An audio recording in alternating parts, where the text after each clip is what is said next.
नमस्कार दोस्तों। बिहार में चुनाव हो और इसकी चर्चा पूरे देश में ना हो, ऐसा हो ही नहीं सकता। बिहार में राज्यसभा के 5 सीटों को लेकर 16 मार्च को वोटिंग होनी है। 5 सीटों के चुनाव का मुकाबला इस वक्त पूरे देश में चर्चा में है, क्योंकि ये चुनाव बिहार में होना है। बिहार के विधायक ये तय करेंगे कि राज्यसभा के 5 सीटों पर बिहार में एनडीए जीतेगी या फिर महागठबंधन का भी खाता खुलेगा। तेजस्वी यादव राष्ट्रीय जनता दल के राष्ट्रीय कार्यकारी अध्यक्ष हैं, साथ ही साथ बिहार विधानसभा में नेता प्रतिपक्ष भी हैं। तेजस्वी यादव ने यह दावा किया है कि महागठबंधन 1 सीट जीतेगी और साथ ही साथ महागठबंधन के खिलाफ जो एनडीए की तमाम बड़ी रणनीति है वो इस राज्यसभा के चुनाव के दौरान धराशायी होगी। एनडीए कह रही है कि 5 की 5 सीटों पर जीतेंगे, लेकिन इन सब के बीच दोस्तों बिहार में चर्चा ये शुरू हो गई है कि इस राज्यसभा के चुनाव में भी बीजेपी ने दलित को मोहरा बना दिया। दलित को राज्यसभा चुनाव के लिए टिकट तो दिया, लेकिन इस चुनाव में दलित का इस्तेमाल वोट बैंक की राजनीति को लेकर भले ही बीजेपी कर रही हो, लेकिन सबसे बड़े सियासी संकट में दलित कैंडिडेट को भाजपा ने डाल दिया है। तो आज दोस्तों रडार में समझेंगे कि कैसे बिहार में राज्यसभा चुनाव को लेकर बड़ी रणनीति पर इस वक्त सियासी गलियारों में तरह तरह की चर्चाएं हो रही हैं। रडार में आज चर्चा इस बात पर भी करेंगे कि बिहार के मुख्यमंत्री नीतीश कुमार से क्या महिलाएं नाराज हो गई है। सीएम नीतीश कुमार के सभा के दौरान महिलाओं की भीड़ तो पहुंची, लेकिन जब बिहार के मुख्यमंत्री नीतीश कुमार का संबोधन शुरू हुआ, महिलाओं का भीड़ पंडाल से बाहर जाने लगा। इसे देखकर तुरंत नीतीश कुमार माइक से लगे लोगों को रोकने, लेकिन महिलाएं तो अब पंडाल छोड़कर निकल चुकी थी। ऐसे में चर्चा ये है कि नीतीश कुमार ने जिस वोट बैंक पर बिहार में मुख्यमंत्री की कुर्सी पर लंबे समय तक राज किया, अब वो वोट बैंक नीतीश कुमार से खफा है, नाराज है। तो दोस्तों आज रडार में इन दोनों खबरों पर विस्तार से चर्चा करेंगे। टुडे बिहार न्यूज के पॉलिटिकल शो रडार का ये 61वां एपिसोड है। मैं हूं आपके साथ प्रकाश सिंह। दोस्तों मैंने शुरू में ही कहा कि चुनाव अगर बिहार में हो और चर्चा अगर देश भर में ना हो तो वो चुनाव ही क्या है। अब राज्यसभा के चुनाव को लेकर पूरे देश में तैयारी है, क्योंकि ये चुनाव पूरे देश भर में होने हैं, लेकिन बिहार में भी 5 सीटों पर चुनाव होने हैं। अब बिहार के राजनीतिक संयोग ही कुछ अलग है। महागठबंधन और एनडीए के बीच सीधा मुकाबला है। एनडीए 5 सीटों पर जीत दर्ज करने का दावा कर रही है। दूसरी ओर महागठबंधन दोस्तों कह रही है कि 1 सीट पर हम लड़ रहे हैं, 1 सीट हम जीतेंगे। लेकिन सबसे बड़ी बात कि इस राज्यसभा के चुनाव में बीजेपी ने अपना असल चेहरा दिखा दिया। भारतीय जनता पार्टी किस तरीके की राजनीति करती है, यह किसी से छुपा हुआ नहीं है। साम दाम दंड भेद चुनाव जीतने के लिए बीजेपी हर चीज करती है, लेकिन भारतीय जनता पार्टी ने राज्यसभा के इस चुनाव में अपने कोटे से एक दलित को टिकट दिया। सबसे मजे की बात यह है कि टिकट तो दलित को दे दिया, लेकिन अब उस दलित कैंडिडेट को राजनीतिक रूप से मोहरा बना दिया। अब आप सोचेंगे कि भाई बीजेपी ने टिकट दिया है, बीजेपी के पास विधायकों की संख्या बल है, तो फिर दलित मोहरा कैसे बन गए। लेकिन मैंने शुरू में ही कहा कि बिहार है ये। जब आप सोचते हैं कि यहां सब कुछ हो चुका तब बिहार कहता है कि रुकिए आपको चौंकाते हैं। और राज्यसभा के चुनाव में भी कुछ ऐसा हुआ। 5 सीटों को जीतने के लिए बिहार में 205 विधायकों के वोट चाहिए।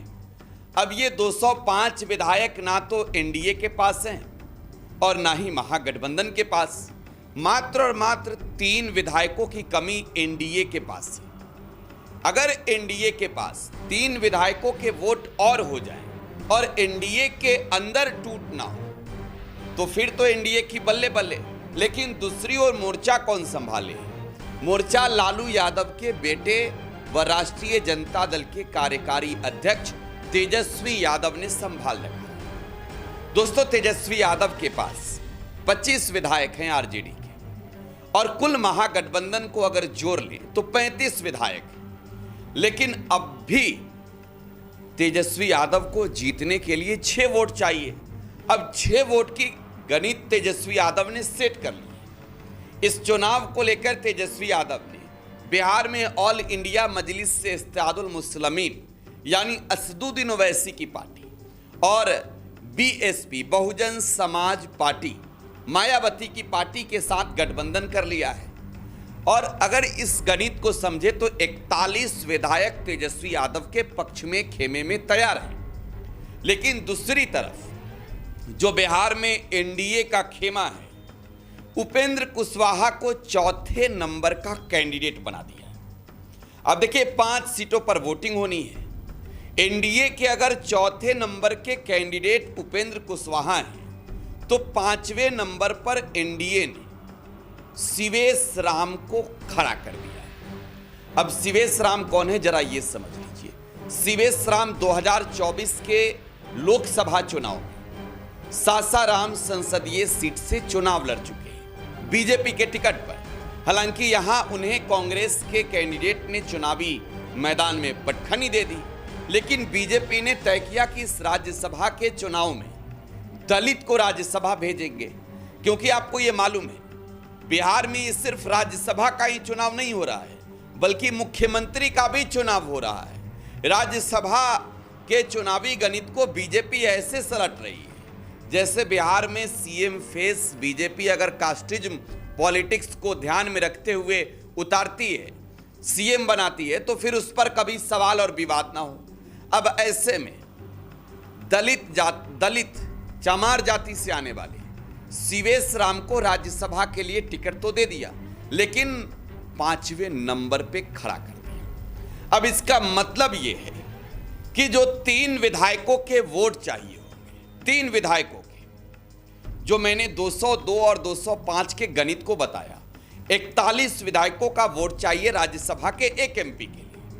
अब ऐसे में 5वें नंबर के कैंडिडेट अगर शिवेश राम है, अगर इन्हें जीतना है तो इस परिस्थिति में शिवेश राम को वोट तो चाहिए एनडीए के साथ साथ महागठबंधन के खेमे से भी। देखिए, आपको यह भी मालूम है कि राज्यसभा के चुनाव में कोई विहिप जैसे कानून लागू नहीं। अब ऐसे में विधायक स्वतंत्र होते हैं, अपने मत का इस्तेमाल करने के लिए स्वतंत्र होते हैं। लेकिन 16 मार्च की तारीख को आप याद रखिएगा, बीजेपी साम दाम दंडभेद की रणनीति अपनाएगी।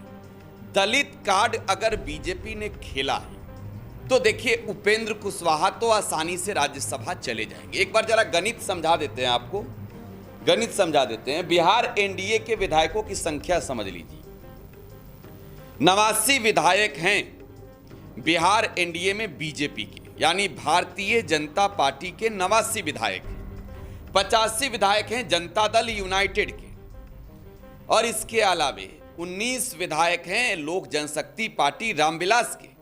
मात्र 4 विधायक हैं उपेंद्र कुशवाहा के, 5 विधायक हैं जीतन राम मांझी के। और इसके अलावे आप जो बिहार के चुनावी गणित को समझते हैं तो ये 202 विधायकों के गणित के साथ साथ बीजेपी 3 विधायकों को लेकर महागठबंधन के अंदर भी नजर बनाए हुए। लेकिन दोस्तों, महागठबंधन का गणित कैसा है यह समझने की जरूरत है। बिहार में महागठबंधन की भी बड़ी रणनीति है।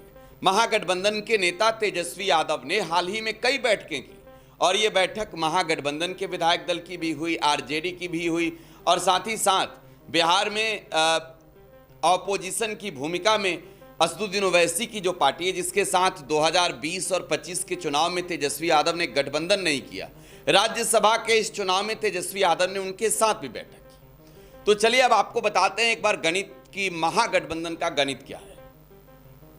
दोस्तों, महागठबंधन में 25 विधायक जो हैं वो आरजेडी के पास हैं, और इसके अलावे 25 विधायक अगर आरजेडी के पास हैं तो आप देखें 6 विधायक कांग्रेस के पास हैं, 3 विधायक लेफ्ट के पास हैं, एक आईपी गुप्ता हैं आईआईपी पार्टी के, तो ये 35 विधायक हैं। लेकिन आप जो 5 विधायक ऑल इंडिया मजलिस से इत्तेहादुल मुस्लिमीन AIMIM के देख रहे हैं और बीएसपी के एक विधायक, इनके गणित जो है वो बिल्कुल अलग है। इनके गणित महागठबंधन के साथ पूर्ण रूप से आप कह सकते हैं कि जुड़ने जा रहा है। तो ऐसे में महागठबंधन के पास 41 विधायकों के वोट हैं। अब जरा आप अंदर की खबर समझिए। जेडीयू के पास 3 वोट अतिरिक्त है। बीजेपी के पास अगर आप मिलाएं तो भारतीय जनता पार्टी के पास अगर 82 विधायकों के वोट 2 सीट के लिए चाहिए तो फिर 7 सीट तो बीजेपी के पास भी बचे हुए हैं, 7 विधायकों के वोट। तो 7 विधायकों के वोट ये सीवेश राम को जाएंगे। 3 विधायकों के वोट जेडीयू से सीवेश राम को जाएंगे।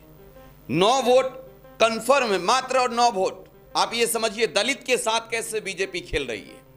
उपेंद्र कुशवाहा अगर चौथे नंबर के कैंडिडेट हैं तो 5वें नंबर के कैंडिडेट जो सीवेश राम है उनके लिए 7 विधायकों के वोट बीजेपी के। चलिए 7 4 11 कर देते हैं, 4 और कम कर देते हैं क्योंकि कुशवाहा के पास 4 है, तो 11 3 14 विधायकों के वोट सीवेश राम के पास। और इसके अलावा चिराग पासवान पर क्या भरोसा करेंगे आप? चिराग पासवान अपनी मां के लिए टिकट मांग रहे थे। उपेंद्र कुशवाहा ने तो पत्नी को विधायक बना दिया। उपेंद्र कुशवाहा ने तो बेटा को मंत्री बना दिया। खुद सांसद बनने की रेस में चले गए, चौथे नंबर के कैंडिडेट हो गए। और एक दलित सीवेश राम 5वें नंबर के कैंडिडेट हो गए और उनके लिए 14 वोट कंफर्म है। बाकी आप 19 वोट चिराग पासवान के पास जो है, आप ये नहीं कह सकते कि चिराग का 100% विधायकों का वोट जाएगा ही एनडीए के पक्ष में। बीजेपी कह रही है कि अरे भाई ये उपेंद्र कुशवाहा नहीं है, ये सीवेश राम हैं, ये बीजेपी के कैंडिडेट है। तो भाई जीतन राम मांझी भी तो कह सकते हैं ना, जीतन राम मांझी भी कह सकते हैं कि अरे ये सीवेश राम बीजेपी के हैं, उपेंद्र कुशवाहा आरएलएम के हैं, हमारे पार्टी को क्या मिल रहा है, हमारे पार्टी को क्या दे रहे? 5 विधायकों का ये फॉर्मूला खेला, हम 5 विधायकों पर खुश रहे जीवन भर। तो जीतन राम मांझी के भी वोट आप ये नहीं कह सकते हैं कि बीजेपी के कैंडिडेट सीवेश राम को मिल ही जाएगा, क्योंकि बीजेपी अपना वोट अगर उपेंद्र कुशवाहा को ट्रांसफर करती है तो सीवेश राम के वोट पर सवाल उठेंगे कि 5वें नंबर का कैंडिडेट क्यों बनाया, बलि का बकरा क्यों बना दिया। 2 विधायक भी अगर संयोग से बीमार हो जाएं तब तो और घाटा लग जाएगा। तो ये गणित जो है वो दलित को फंसाने की है, जो बीजेपी ने सियासी चाल चला है। अब देखिए तेजस्वी यादव के पास 41 विधायक तैयार हैं। बीजेपी कोशिश करेगी कि महागठबंधन के अंदर खेमे में तोड़े, लेकिन दलित को मोहरा क्यों बना दिया गया? उपेंद्र कुशवाहा की राजनीतिक वजूद बचाने के लिए 4 विधायकों की पार्टी, जिसमें एक उनकी पत्नी ही बेटा मंत्री बन गया। जीतन राम मांझी को भी कुछ मिलना चाहिए राज्यसभा के लिए, चिराग पासवान को भी मिलना चाहिए। रामविलास पासवान के इकलौते वारिस चिराग पासवान मंत्री तो हैं, लेकिन अपनी मां को राज्यसभा भेजना चाहते थे, वो सपना पूरा नहीं हुआ। तो दोस्तों कैसे होगा ये गणित, कैसे सेट होगा? तो राज्यसभा का चुनाव है, ये 5 सीटों का चुनाव है और खेला होगा। खैर अगले खबर पर भी चर्चा कर लेते हैं। एवं शांति का माहौल है। अरे कहां भाग रहे हैं? हम बंद कर दें, काहे भाग रही है? हम तो देख रहे थे पहले उधर से जा रही थी, पीछे से जा रही थी, तब सब भागिएगा तो छोड़ दे। बोलिए, जहां बैठिए भी सुनिए। आप लोग हैं ना सब में, आप सुनिएगा ना तो सबको कहिए, हाथ उठा के बताइए, होगा ना? बैठिए, अभी देखिए ना उधर कैसे भाग रहा 2 4 5 गो, तो देख लीजिए। यहां तो सब चीज है, तो भागते का है का हो? तो सब जानोगे तब ना जानोगे। तो इसीलिए आप जान लीजिए कि सब तरह से आपको हम बता दिए हैं कि जो कुछ भी। बिहार के मुख्यमंत्री नीतीश कुमार अपने मुख्यमंत्री के कार्यकाल के अंतिम यात्रा समृद्धि यात्रा पर निकले थे। सीएम नीतीश कुमार का ये यात्रा संपन्न हो चुका है। बिहार के मुख्यमंत्री नीतीश कुमार आज जब बेगूसराय में समृद्धि यात्रा के दौरान लोगों को संबोधित कर रहे थे, जब ये बता रहे थे कि उन्होंने क्या क्या काम किया है, तब अचानक महिलाओं की भीड़ पंडाल छोड़कर बाहर निकलने लगी। नीतीश कुमार अलबला गए, अरे ये क्या हो रहा है। आपको मालूम है जेडीयू जब से सत्ता में आई है और जेडीयू जब तक मुख्य सत्ता में रही, महिला वोट बैंक निर्णायक रहे जेडीयू को आगे बढ़ाने में, नीतीश कुमार को आगे बढ़ाने में, मुख्यमंत्री की कुर्सी पर बैठाने में महिलाओं के वोट अहम रहे हैं। और महिलाएं अगर नीतीश कुमार की सभा से बाहर निकलने लगे तो ये आप समझ सकते हैं कि महिलाओं के मैंडेट नीतीश कुमार के सीएम फेस पर था। सीएम के तौर पर नीतीश कुमार के लिए एनडीए को वोट किया और अब नीतीश कुमार राज्यसभा जा रहे हैं बिहार छोड़कर। तो क्या इसके मायने ये हैं कि नीतीश कुमार के भाषण के दौरान जो महिलाएं निकल रही थी वो ये बता रही थी कि साहब वोट लेकर ठग दिए। खैर, रडार में आज बस इतना ही। एक आखिरी खबर भी आपको बता देना चाहेंगे कि बिहार के नए गवर्नर सैयद अता हुसनैन ने राज्यपाल के रूप में आज शपथ ली है और बिहार के मुख्यमंत्री नीतीश कुमार ने इन्हें मिलकर बधाई दी है। रडार में आज बस इतना ही। आप टुडे बिहार न्यूज के साथ बने रहें। धन्यवाद।